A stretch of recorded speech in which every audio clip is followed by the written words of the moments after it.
the graph of a function f is given, we want to use the graph to estimate the following.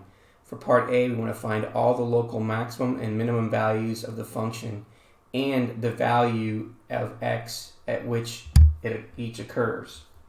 And then part B, the intervals on which the function is increasing and on which the function is decreasing.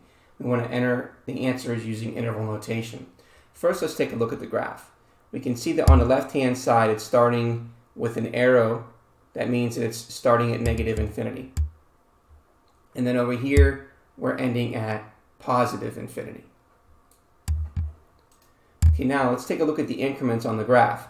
We can see that here it goes from 0 to 1 to 2, 3, 4, 5, 6, 7, 8, and it's continuous because it's going to positive infinity.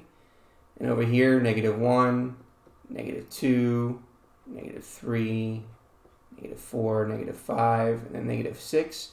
So that's in increments of 1. And our y-axis is also in increments of 1. So this goes from 1 to 2 to 3 to 4. And we have negative 1, negative 2, negative 3, negative 4, and negative 5. Okay, now if we start on the graph here on the left-hand side, we can see that as we go up, it then has a turning point. And that turning point is located at the ordered pair of negative 2, 2.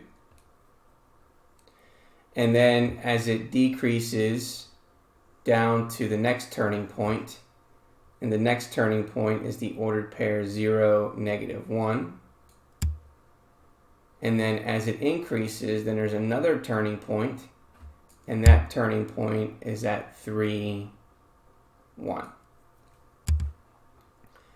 So now we're able to then find, okay, what are the local maximums? So there's two local maximums. Here's one at negative 2, 2, and then here's one at 3, 3, 1. Well, the smaller x value of the ordered pair, well, negative 2 is smaller than 3. So we're going to use negative 2, 2 for the smaller x value. And we don't need to put parentheses in because there's parentheses already part of that. So negative 2 and then 2. And then the other local maximum is at 3 and then 1. And now we need to look at the local minimum. And the local minimum is located at 0, negative 1.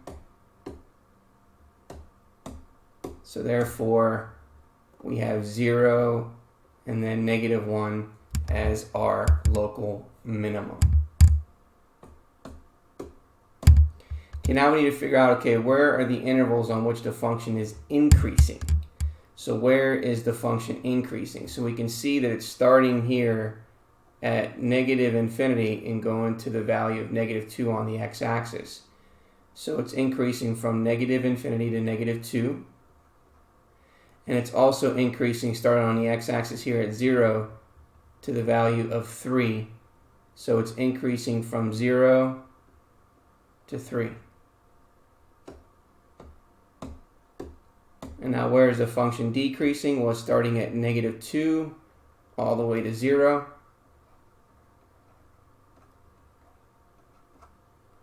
And it's also decreasing from 3 to positive infinity.